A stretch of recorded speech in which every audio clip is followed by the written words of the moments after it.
Hi ನಮಸ್ತೆ ಎಲ್ರಿಗೂ. ನಾನಿವತ್ತು ಮರವಾಯಿ ಸುಕ್ಕ ಮಾಡ್ತಾಯಿದ್ದೀನಿ. ಇದನ್ನು ಕನ್ನಡದಲ್ಲಿ ಕಪ್ಪೆ ಚಿಪ್ಪು ಅಂತ ಹೇಳ್ತಾರೆ. ಡ್ರೈ ಆಗಿರೋದ್ರಿಂದ ಇದಕ್ಕೆ ಸುಕ್ಕ ಅಂತ ಹೇಳ್ತಾರೆ. ಬನ್ನಿ ನೋಡೋಣ ರೆಸಿಪಿ ಯಾವ ಥರ ಮಾಡೋದು ಅಂತ. ಮೊದಲಿಗೆ ಒಂದು ಬಾಣಲಿಲಿ ಎಣ್ಣೆ ಬಿಸಿ ಹಾಕಕ್ಕೆ ಇಟ್ಟಿದ್ದೀನಿ. ಎಣ್ಣೆ ಬಿಸಿ ಆದಮೇಲೆ ಒಂದು 3 ಪೀಸ್ನಷ್ಟು ಚಕ್ಕೆನ ಹಾಕ್ತಾಯಿದ್ದೀನಿ. ಆಮೇಲೆ ಒಂದು 5ರಿಂದ 6 ಲವಂಗ, ಸಣ್ಣ ಸ್ಟಾರ್ ಇದ್ದು ಪೀಸ್ ಹಾಕು, ಫುಲ್ ಹಾಕಕ್ಕೆ ಹೋಗಬೇಡಿ. ಆಮೇಲೆ 2 ಲವಂಗ ಹಾಕಿಬಿಟ್ಟು ಸ್ವಲ್ಪ ಬಿಸಿ ಆದಮೇಲೆ 1 ಮುಷ್ಟಿಯಷ್ಟು ಮೆಣಸಿನ್ಕಾಯಿ ಹಾಕ್ತಾಯಿದ್ದೀನಿ. ನಾನಿಲ್ಲಿ ಬ್ಯಾಡಗಿ ಮೆಣಸು ತೊಗೊಂಡಿದ್ದೀನಿ. ಇದಷ್ಟೇನು ಖಾರ ಇಲ್ಲ, ಅದಕ್ಕೆ ಸ್ವಲ್ಪ ಜಾಸ್ತಿ ತೊಗೊಂಡಿದ್ದೀನಿ. ನೀವು ನೋಡಿಕೊಂಡು ಹಾಕೊಳ್ಳಿ, ಎಷ್ಟು ಖಾರ ಬೇಕೋ ಅಷ್ಟು ಹಾಕಿದರೆ ಆಯಿತು. ಹಾಕಿಬಿಟ್ಟು ಹಾಗೆ ಸ್ವಲ್ಪ ರೋಸ್ಟ್ ಮಾಡ್ಕೊಳ್ಬೇಕು. ಮೆಣಸಿನ್ಕಾಯಿ ಸ್ವಲ್ಪ ರೋಸ್ಟ್ ಆದಮೇಲೆ 1 ಮುಷ್ಟಿಯಷ್ಟು ಕೊತ್ತಂಬರಿ ಬೀಜನ ಹಾಕ್ತಾಯಿದ್ದೀನಿ. ಒಂದು 2.5 ಟೇಬಲ್ ಸ್ಪೂನ್ನಷ್ಟು ಬರುತ್ತೆ. ಆಮೇಲೆ 1 ಟೀ ಸ್ಪೂನ್ನಷ್ಟು ಜೀರಿಗೆ, ಅರ್ಧ ಟೀ ಸ್ಪೂನ್ನಷ್ಟು ಸಾಸಿವೆ, 1/4 ಟೀ ಸ್ಪೂನ್ನಷ್ಟು ಕರಿಮೆಣಸು, 1/4 ಟೀ ಸ್ಪೂನ್ನಷ್ಟು ಮೆಂತೆ ಹಾಕಿಬಿಟ್ಟು ಚೆನ್ನಾಗಿ ರೋಸ್ಟ್ ಮಾಡ್ಕೊಳ್ಬೇಕು. ಇವಾಗ ಇದಾಗಿದೆ. ಇದನ್ನು ಸ್ವಲ್ಪ ತಣ್ಣಗಾಗಕ್ಕೆ ಇಡಬೇಕು.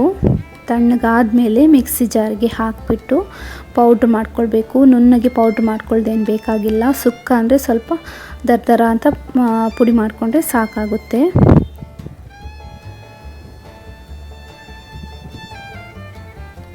ನೋಡಿ, ಈ ಥರ ಆದರೆ ಸಾಕು. ಇವಾಗ ಇದಕ್ಕೆ ಒಂದು 10 ದಳದಷ್ಟು ಬೆಳ್ಳುಳ್ಳಿನ ಹಾಕ್ತಾಯಿದ್ದೀನಿ. ಹಾಗೆ ಹಾಕಿಬಿಟ್ಟು ಪೌಡ್ರ್ ಮಾಡ್ಕೊಳ್ಬೇಕು. ನೀರು ಹಾಕೋದು ಬೇಡ, ಹಾಗೆ ದರ ಅಂತ ರುಬ್ಬಿದರೆ ಸಾಕಾಗುತ್ತೆ. ಇವಾಗ ಇನ್ನೊಂದು ಬಾಣಲಿಗೆ ಅರ್ಧ ತೆಂಗಿನಕಾಯನ್ನು ಹಾಕ್ತಾಯಿದ್ದೀನಿ. ದೊಡ್ಡ ಸೈಜ್ ತೆಂಗಿನಕಾಯಿ ಇರೋದ್ರಿಂದ ಅರ್ಧನ ತೊಗೊಂಡಿದ್ದೀನಿ. ಸಣ್ಣ ಸೈಜ್ ತೆಂಗಿನಕಾಯಿ ಆದರೆ ಒಂದು ಫುಲ್ ತೆಂಗಿನಕಾಯಿ ತೊಗೊಳ್ಳಿ. ಹಾಕಿಬಿಟ್ಟು ಒಂದು 3ರಿಂದ 4 ನಿಮಿಷ ಹಾಗೆ ರೋಸ್ಟ್ ಮಾಡ್ಕೊಳ್ಳಿ. ರೋಸ್ಟ್ ಆದಮೇಲೆ ನಾವು ಪುಡಿ ಮಾಡಿಟ್ಕೊಂಡಂತಹ ಮಸಾಲಾನ ಇದ್ರ ಜೊತೆ ಹಾಕಿಬಿಟ್ಟು ಚೆನ್ನಾಗಿ ಮಿಕ್ಸ್ ಮಾಡ್ಕೊಳ್ಬೇಕು. ಈ ಮರವಾಯಿ ಸುಕ್ಕಕ್ಕೆ ಈ ಥರ ನಾವು ತೆಂಗಿನಕಾಯಿ ಜೊತೆ ಮಸಾಲಾನ ರೋಸ್ಟ್ ಮಾಡಿಬಿಟ್ಟು ಹಾಕಿದರೆ ಒಳ್ಳೆ ಫ್ಲೇವರ್ ಕೊಡುತ್ತೆ. ನೀವು ಒಂದ್ಸರಿ ಟ್ರೈ ಮಾಡಿ ನೋಡಿ. ನೋಡಿ, ಈ ಥರ ಆಗುತ್ತೆ. ಒಳ್ಳೆ ಪರಿಮಳ ಬರುತ್ತೆ. ಅಷ್ಟರ ತನಕ ನಾವು ರೋಸ್ಟ್ ಮಾಡ್ಕೊಳ್ಬೇಕು. ಇವಾಗ ಇದಾಗಿದೆ. ನೆಕ್ಸ್ಟ್ ಇನ್ನೊಂದು ಬಾಣಲಿಲಿ ಸ್ವಲ್ಪ ಎಣ್ಣೆ ಹಾಕಿದ್ದೀನಿ. 3ರಿಂದ 4 ಸ್ಪೂನ್ ಎಣ್ಣೆ ಹಾಕಿಬಿಟ್ಟು ಬಿಸಿ ಆದಮೇಲೆ ಸ್ವಲ್ಪ ಜಜ್ಜಿಟ್ಕೊಂಡಂತಹ ಬೆಳ್ಳುಳ್ಳಿನ ಹಾಕ್ತಾಯಿದ್ದೀನಿ. ಆಮೇಲೆ ಸ್ವಲ್ಪ ಸಾಸಿವೆ ಸಿಡಿದ ಮೇಲೆ ಮೀಡಿಯಮ್ ಸೈಜ್ 2 ಈರುಳ್ಳಿನ ತೊಗೊಂಡಿದ್ದೀನಿ.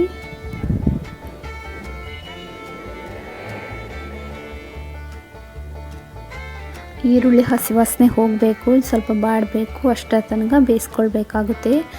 ಈರುಳ್ಳಿ ಬೆಂದಿದೆ. ಇವಾಗ ಇದಕ್ಕೆ 1 ಟೊಮೆಟೊನ ಹಾಕ್ತಾಯಿದ್ದೀನಿ. ಇದೂ ಅಷ್ಟೇ ಹಸಿ ವಾಸನೆ ಹೋಗಬೇಕು, ಸ್ವಲ್ಪ ಸಾಫ್ಟ್ ಆಗಬೇಕು, ಅಷ್ಟರ ತನಕ ಬೇಯಿಸ್ಕೊಳ್ಬೇಕಾಗುತ್ತೆ.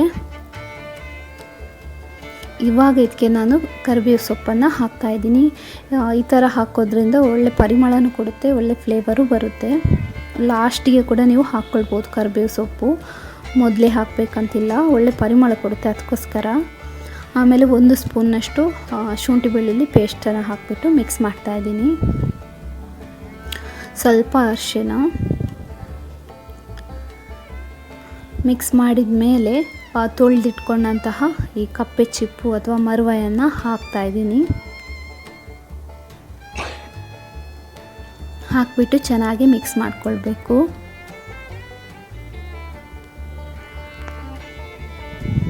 ಸ್ವಲ್ಪ ಉಪ್ಪು ಹಾಕಿದರೆ ಸಾಕಾಗುತ್ತೆ. ಇದರಲ್ಲಿ ಉಪ್ಪಿನ ಅಂಶ ಇರೋದ್ರಿಂದ ಜಾಸ್ತಿ ಹಾಕಿದರೆ ಜಾಸ್ತಿ ಉಪ್ಪು ಆಗ್ಬೋದು, ನೋಡಿಕೊಂಡು ಹಾಕಿದರೆ ಆಯಿತು.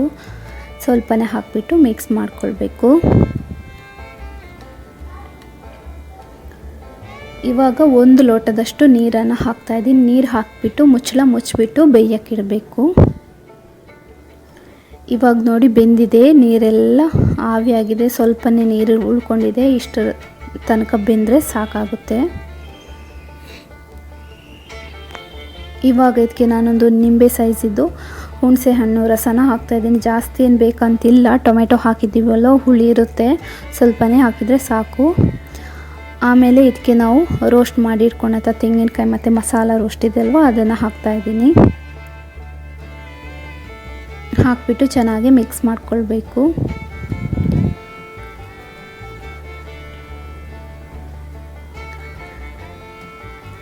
ಈ ಮಸಾಲೆ ಜೊತೆ ಒಂದು 5 ರಿಂದ 7 ನಿಮಿಷ ಬೆಂದರೆ ಸಾಕಾಗುತ್ತೆ. ಈ ಮರವಾಯಿ ಆಲ್ರೆಡಿ ಬೆಂದಿದೆ ಅಲ್ವ, ಮಸಾಲೆ ಜೊತೆ ಸ್ವಲ್ಪ ಹೀರ್ಕೊಳ್ಬೇಕು.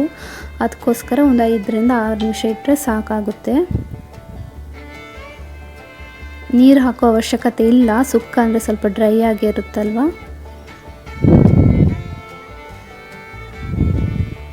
ಇವಾಗ ಇದಾಗಿದೆ. ಇದಕ್ಕೆ ಸ್ವಲ್ಪ ಕೊತ್ತಂಬರಿ ಸೊಪ್ಪು ಹಾಕಿದರೆ ನಮ್ಮದು ಮರವಾಯಿ ಸುಕ್ಕ ರೆಡಿ ಆಗುತ್ತೆ.